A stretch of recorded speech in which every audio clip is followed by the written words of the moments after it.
Hello everyone, welcome to Hima study. యాక్చువల్గా ఏం చెప్పాలో తెలియడం లేదండి. కొంచెం కోపం, బాధ రెండైతే వస్తున్నాయి.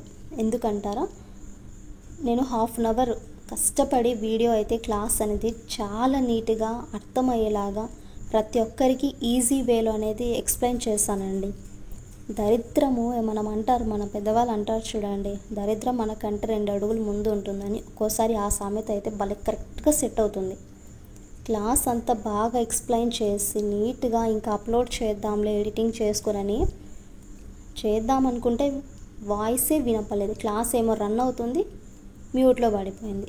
సమ్టైమ్స్ ప్రాబ్లమ్స్ అయితే మామూలుగా ఉండవు.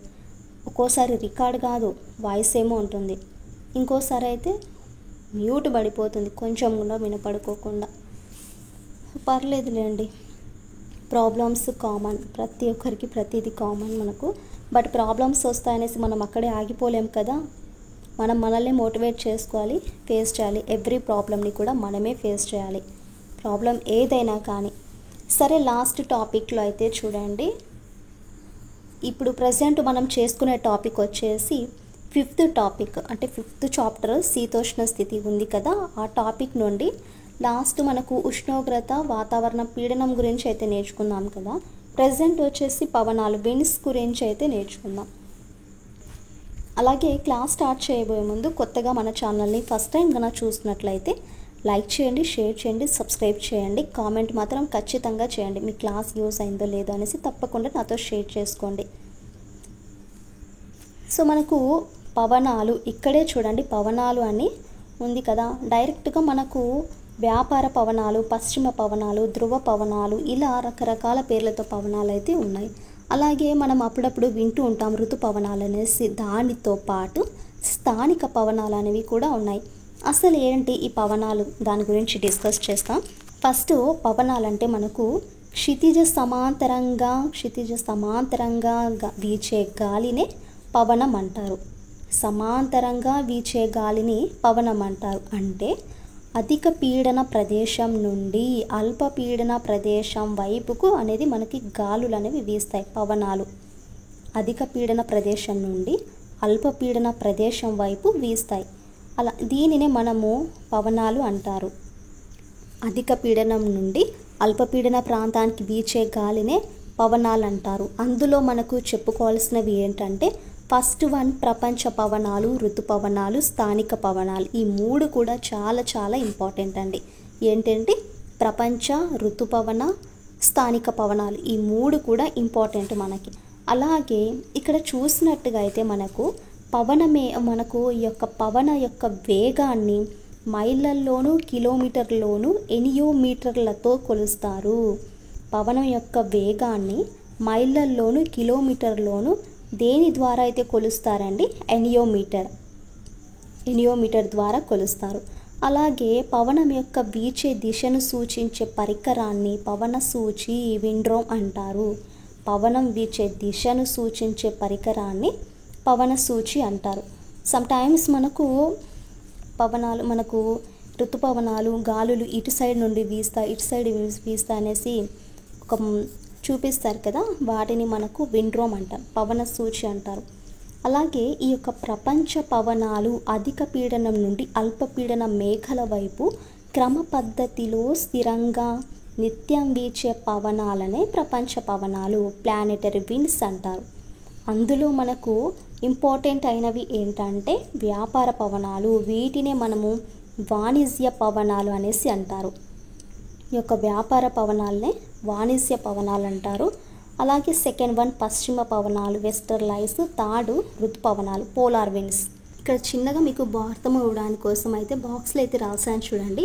పవనాలు 3 టైప్స్ ఉంటాయి: ప్రపంచ పవనాలు, ఋతుపవనాలు, స్థానిక పవనాలు. ప్రపంచ పవనాలు కిందికి వస్తే వ్యాపార, పశ్చిమ, ధ్రువ. ఋతుపవనాల కిందికి వస్తే నైరుతి, ఈశాన్యం. స్థానిక పవనాల కిందికి వస్తే వెచ్చని పవనాలు, చల్లని పవనాలు. రైటా? Okay, done. ఫస్ట్ వన్ చూసుకోండి, ఇక్కడ వ్యాపార పవనాలు, వాణిజ్య పవనాలు అంటారు కదా. ఈ యొక్క వాణిజ్య పవనాలు ఉత్తర దక్షిణ ఉప అయన రేఖ అధిక పీడన మండలం నుండి భూమధ్య రేఖ అల్పపీడన మండలం వైపు అయితే వీస్తాయి. ఉత్తరం దక్షిణ ఉపఅయన రేఖ అధిక పీడన మండలం నుండి భూమధ్య రేఖ అల్పపీడన మండలం వైపుకి అయితే వీస్తాయి. ఇవి మనకు ఎలా ఉంటాయంటే తెరచాప జీడలు వ్యాపార నిమిత్తం ఈ పవనాలను ఆధారంగా పయనించేవి. సో వాటికి మనకు వ్యాపార పవనాలు అనేసి పేరు వచ్చింది. చూడండి, షార్ట్కట్గా మీకు అర్థమయ్యే విధంగా అయితే చెప్తాను. వాణిజ్య పవనాలు ఎక్కువగా మనకు ఉష్ణమండలాల్లో అయితే వీస్తాయి. వాణిజ్య పవనాలు లేదా వ్యాపార పవనాలు మెయిన్గా ఉష్ణమండలాల్లో అయితే వీస్తాయి. అలాగే ఉత్తరార్ధగోళంలో ఈశాన్యం నుంచి ఈ గాలులనే వీస్తాయి కాబట్టి వీటిని ఈశాన్య వ్యాపార పవనం అని, అలాగే దక్షిణ గోళంలో ఆగ్నేయం ఉంది కదా, ఈ యొక్క ఆగ్నేయ దిశ నుండి కూడా వీస్తూ ఉండడం వల్ల వీటికి ఆగ్నేయ వ్యాపార పవనాలు అనేసి అంటారు. ఈశాన్యం నుండి వచ్చేదాన్ని ఈశాన్యం అని, ఆగ్నేయం నుండి ద్వారా వచ్చేదాన్ని ఆగ్నేయ మనకు పవనాలు అనేసి పేరు అయితే వచ్చింది. అలాగే చలి ప్రాంతాల నుండి వేడి ప్రాంతాల వైపుకి అయితే వీస్తాయి. అందువల్లనే వీటిని ప్రశాంత వాతావరణాన్ని అయితే కలుగజేస్తాయి. ఇవి స్థిరంగా నెమ్మదిగా గంటకు ఎంత కిలోమీటర్స్ వేగంలో అయితే వెళ్తాయండి, 15 నుండి 20 కిలోమీటర్స్ యొక్క వేగంతో వీస్తాయి. సో వీటిని మనకు పూర్వకాలంలో వ్యాపారానికి తోడ్పడేవిగా ఉండేవి కాబట్టి వీటిని వ్యాపార పవనాలు అంటారు. సెకండ్ వన్ వచ్చేసి పశ్చిమ పవనాలు అండి. పశ్చిమ పవనాలు. ఫ్రెండ్స్, మీకు ఇంకొకటండి, నోటిఫికేషను ఖచ్చితంగా మార్చిలో వస్తుంది. మీరు సెకండ్ థాట్ అనేది రాకుండా మార్చిలో వస్తుందనేసి సిలబస్ అంతా కంప్లీట్ చేయండి. ప్రతి వీడియోలో కూడా నేను మీకు రిక్వెస్ట్ అనుకోండి, ఆర్డర్ అయితే కాదు, రిక్వెస్ట్ అనుకోండి. ఎగ్జామ్స్ దగ్గరలో ఉండడం కంటే కొంచెం మనకు దూరంలో ఉండేటప్పుడే సిలబస్ అంతా కంప్లీట్ చేసుకొని రివిజన్ అనేది చేయాలి. మోర్ టైమ్స్ రివిజన్ చేయాలి.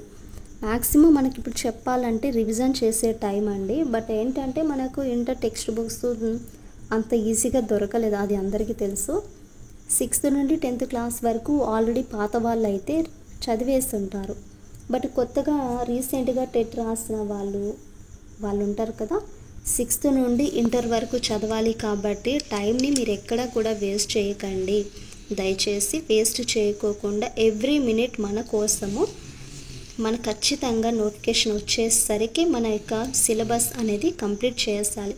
ప్రిపరేషన్ కూడా పర్టికులర్గా ఒక టైం అనేది మేనేజ్ చేసుకొని ఆ టైంని ఫాలో అవ్వండి.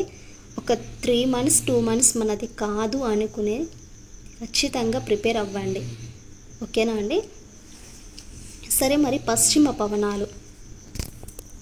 పవనాలు కనుక చూసుకుంటే ఇవి మనకు 30 నుండి 40 ఉత్తర దక్షిణ అక్షాంశాల మధ్య అయితే ఉంటాయి. 30 నుండి 40 ఉత్తర దక్షిణ అక్షాంశాల మధ్య అయితే ఉంటాయి. ఈ యొక్క వ్యాపార పవనాలు వ్యతిరేక దిశలో అయితే పవనిస్తాయి.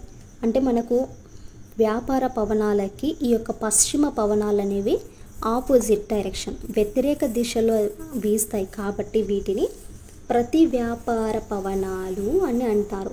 యాంటీ ట్రేడ్ విండ్స్ అంటే ఏంటంటే వ్యాపార పవనాలకు వ్యతిరేక దిశలో వీస్తాయి కాబట్టి వీటిని ప్రతి వ్యాపార పవనాలు అనేసి అంటారు. ఇవి మనకు పశ్చిమ దిశ నుంచి వీచినట్లు గోచరిస్తాయి. ఏ దిశ నుండి అండి? పశ్చిమ దిశ నుంచి వీచినట్లయితే గోచరిస్తాయి కాబట్టి పశ్చిమ పవనాలు అనేసి అంటారు. పశ్చిమ సైడ్ నుండి రావడం వల్ల పశ్చిమ పవనాలు అంటారు. మరి ఫెరల్ సూత్రం ప్రకారం ఉత్తరార్ధగోళంలో మనకు నార్త్ సైడ్ ఉత్తరార్ధగోళంలో నైరుతి నుండి దక్షిణార్ధగోళంలో వాయువ్యం నుండి అయితే వీస్తాయి. ఓకేనా? ఉత్తరార్ధగోళంలో నైరుతి నుండి దక్షిణార్ధగోళంలో వాయువ్యం నుండి వీస్తాయి. అది మరి ఈ యొక్క దక్షిణార్ధగోళంలో వీచే ప్రాంతంలో అధికంగా మనకు జలభాగం అంటే సముద్ర భాగం ఉండడం వల్ల, ఎటువంటి ఆటంకం లేకుండా ఉండడం వల్ల, ఎక్కువ వేగంతో వీచడం వల్ల వీటిని ధైర్య సాహస పశ్చిమ పవనాలు, బ్రేవ్ వెస్టర్లైస్ అని పిలుస్తారు. ఎందుకు?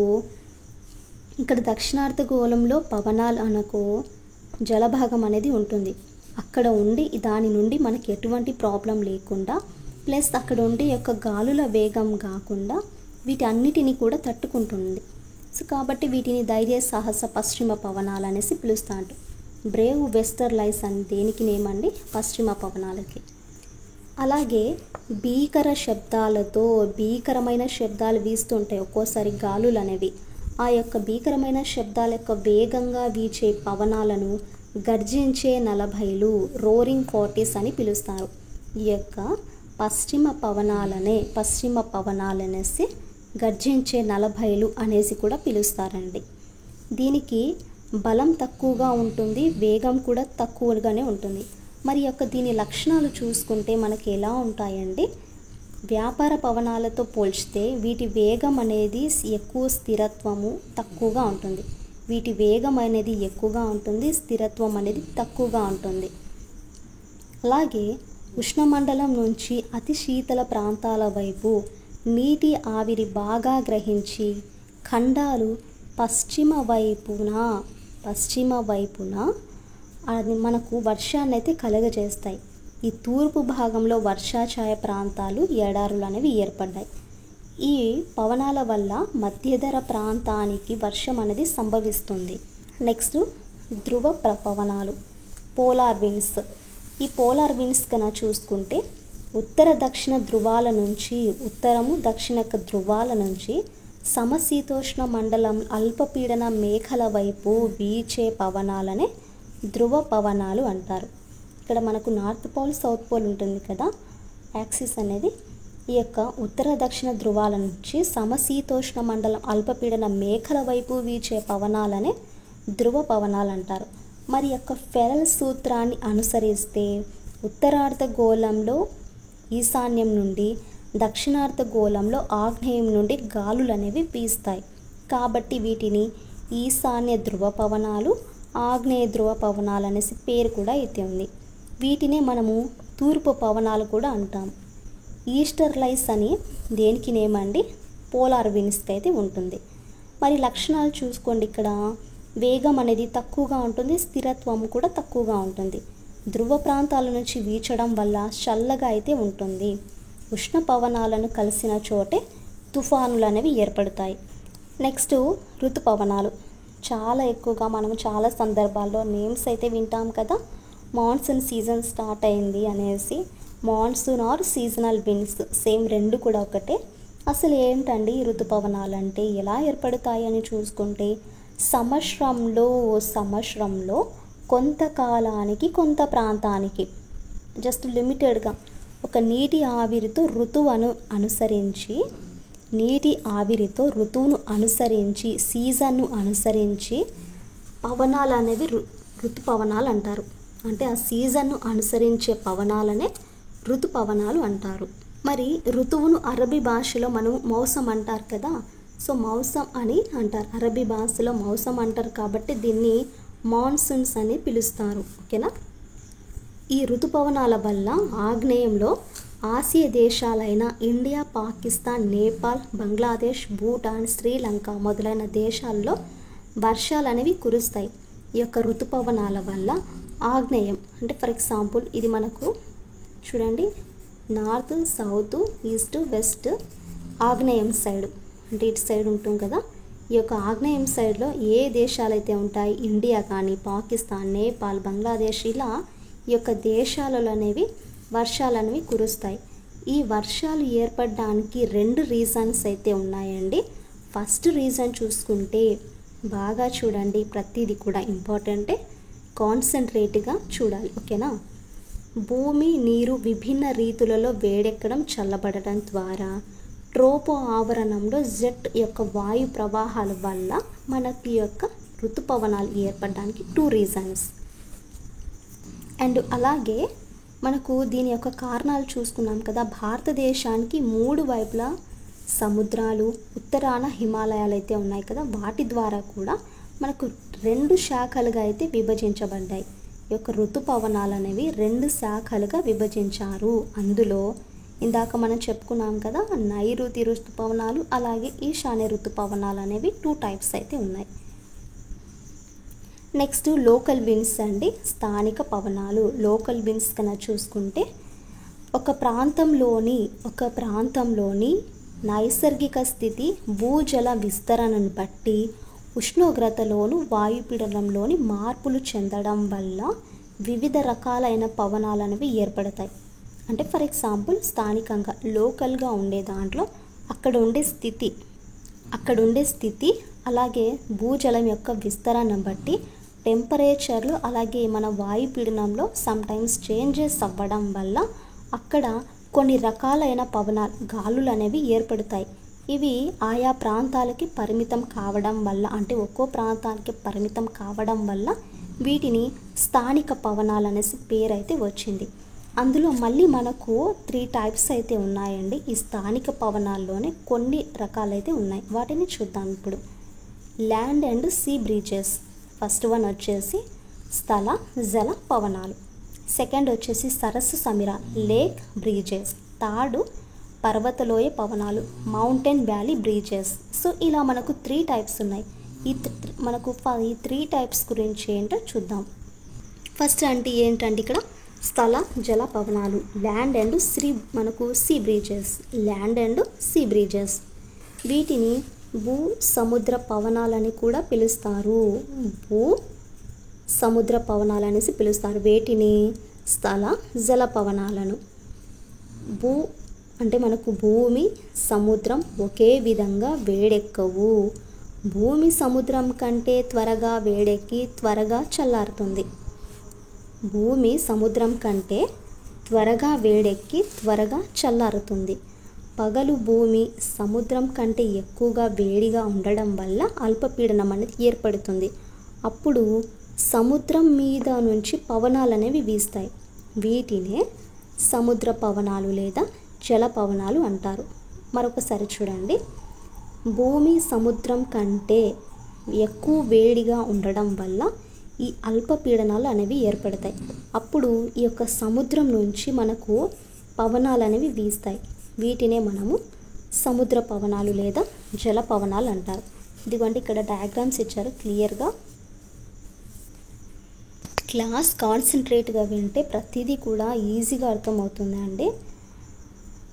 నెక్స్ట్ మరి ఈ పవనాలు మనకు సముద్ర తీర ప్రాంతాలలో ఎప్పటి నుండి ఎప్పటి వరకు ఉంటాయంటే మార్నింగ్ మనకు ఉదయము 11 నుండి రాత్రి 7 గంటల వరకు అయితే ఈ పవనాలు అనేవి వీస్తాయి. రాత్రిపూట భూమి త్వరగా చల్లబడడం వల్ల భూమిపై అధిక పీడనం ఏర్పడి అల్పపీడనం గల సముద్రం వైపుకు వీచే పవనాలనే స్థల లేదా భూ పవనాలు అంటారు. ఇందాకే కదా నేను చెప్పాను అక్కడ తీర ప్రాంతాలలో సాయంత్రం పూట చిరుజల్లులు పడడానికి ఈ పవనాలే కారణం. ఏ పవనాలు? స్థల లేదా భూ పవనాలు. నెక్స్ట్ సరస్సు సమీరాలు లేక్ బ్రీజెస్. అమెరికాలోని ఆంటారియో లేక్ సుపీరియర్ ఆఫ్రికాలోని విక్టోరియా సరస్సుల నుంచి స్థల జల పవనాల మాదిరిగా అయితే వీస్తాయి. సో ఇవి మనకు సరస్సుల నుంచి వీస్తాయి కాబట్టి వీటిని సరస్సు సమీరాలు అంటారు. ఈజీ కదా. డన్. నెక్స్ట్ చూడండి థర్డ్ పర్వతలోయ పవనాలు. పర్వతలోయ పవనాలు కొంచెం ఎఫర్ట్ పెట్టి బాగా ప్రిపేర్ అవ్వాలి. ఓకేనా అండి. Mountain valley breezes. Mountain valley breezes రేయింబవలు ఉష్ణోగ్రతల భేదం వల్ల లోయల నుంచి పర్వతాల నుంచి లోయలపైకి వీచే పవనాలనే పర్వతలోయ పవనాలు అంటారు. మరొకసారి చూడండి. రేయింబవలు అంటే మనకు రాత్రి పగల్లో ఈ యొక్క టెంపరేచర్స్ అనేవి డిఫరెన్స్ ఉంటాయి కదా. లోయల నుంచి పర్వతాలపైకి ఇక్కడ చూడండి. ఫర్ ఎగ్జాంపుల్ ఇక్కడ పర్వతాలు, ఇక్కడ పర్వతము, మధ్యలో లోయ అనేది ఉంటుంది. అంటే పర్వతాలపైకి ఫస్ట్ లోయల నుంచి పర్వతాలపైకి, పర్వతాల నుంచి లోయలకి వీచే పర్వతాలనే పర్వతలోయ పవనాలు అంటారు. ఓకేనా. పగలు లోయలో ఉండే గాలి అంటే ఇక్కడ ఉండే గాలి వేడెక్కి పైకి అనేది లేచిపోతుంది. రాత్రిపూట పర్వతాలు చల్లగా ఉండటం వల్ల ఈ యొక్క గాలి అనేది చల్లబడి బరువెక్కి కిందకనేవి మళ్ళీ దిగుతుంది. ఈ కిందకు దిగే వాటినే పర్వత పవనాలు. పైకి వెళ్ళే యొక్క దానిని లోయ పవనాలు అనేసి అంటారు. ఓకేనా. ఇదిగోండి దానికి సంబంధించిన పిక్చర్ ఇది. Next and last sub topic ఇది వెచ్చని పవనాలు. వెచ్చని పవనాలు కొన్ని ప్రాంతాలలో పవనాలు పర్వతాల నుంచి కానీ పీఠభూముల నుంచి కిందకు దిగుతున్నప్పుడు రాపిడి వల్ల వేడెక్కుతాయి. చూడండి ఇక్కడ కొన్ని ప్రాంతాలలో ఈ యొక్క పవనాలు అనేవి పర్వతాల నుంచి కానీ లేకుంటే పీఠభూమిపై నుంచి కానీ కిందకు దిగుతున్నప్పుడు ఈ యొక్క రాపిడి వల్ల అవి వేడెక్కుతాయి. సో అందువల్ల వీటికి వెచ్చని పవనాలు అనేసి అంటారు. ఇవి వివిధ ప్రాంతాలలో వివిధ రకాలుగా అయితే పిలువబడుతున్నాయంట. అది ఏంటో చూద్దాం. ఫస్ట్ చూసుకుంటే మనకు చినుకు. ఎక్కడ పిలుస్తారండి ఈ చినుకుని? కెనడా సంయుక్త రాష్ట్రాలలో రాకీ పర్వతాలకు తూర్పున ఏర్పడేవి చినుకు. ఫాన్స్ వచ్చేసి ఆల్ప్స్ పర్వతాల నుండి స్విట్జర్లాండ్ మీదకు వచ్చే పవనాలని ఫాన్స్ అంటారు. బోరా యుగోస్లేవియాలోని పవనాలు. చెర్క్స్ ఇవి దక్షిణాఫ్రికాలోని పవనాలు. సో ఇలా రకరకాలుగా కొన్ని ప్రదేశాలలో కొన్ని ప్రాంతాలలో ఈ యొక్క వెచ్చని పవనాలని ఇలా పిలుస్తారు. సో ఇదండి పవనాలు అనే టాపిక్ నుండి వ్యాపార పవనాలు, అలాగే మనకు పశ్చిమ పవనాలు, ధ్రువ పవనాలు, స్థానిక పవనాలు, వెచ్చని పవనాలు, ఇలా నైరుతి, ఈశాన్య పవనాలు క్లియర్ కట్గా పవనాల గురించి అయితే నేర్చుకున్నాం కదా. నెక్స్ట్ క్లాస్లో మనకు అవపాతం అంటే వర్షపాతం గురించి అయితే నేర్చుకుందామండి. మనకు అందరికీ క్లియర్గా అర్థం అవ్వడానికి కోసమే నేను 2 or 3 పార్ట్స్ కింద డివైడ్ చేస్తానండి. మరొకసారి చెప్తున్నాను, మనకు అని అవర్స్ వీడియో పెడితే అస్సలు బుర్రకు అనేది ఎక్కదండి. ఎందుకంటే కంటిన్యూస్గా మనము ఒకటే లెసన్ కన్నా చదువుతున్నాం అనుకోండి, వినంగా బోర్ కొడుతుంది. అదే కొంచెం లెంగ్త్ తగ్గిస్తే బాగుంటుందనేసి అలా నేను ఆ థాట్తోనే సెకండ్ పార్ట్ కింద ఈ వీడియో అయితే చేస్తాను. ఐ హోప్ మీకు క్లాస్ నచ్చిందనేసి అనుకుంటున్నానండి. క్లాస్ నచ్చితే మీ నుండి నేను ఎక్స్పెక్ట్ చేసేది లైక్ మాత్రమే. లైక్ చేయడం వల్ల నాకు ఇంకా సపోర్టివ్గా అనిపిస్తుంది. ఎవ్రీ వీడియోలో చెప్తూనే ఉంటాను. అలాగే మన క్లాసెస్ నచ్చితే మీ ఫ్రెండ్స్కి కూడా షేర్ చేయండి. మన వల్ల వాళ్ళకు కూడా యూస్ అవుతుంది. ఓకేనా అండి? నెక్స్ట్ వీడియోలో మీట్ అవుతాం.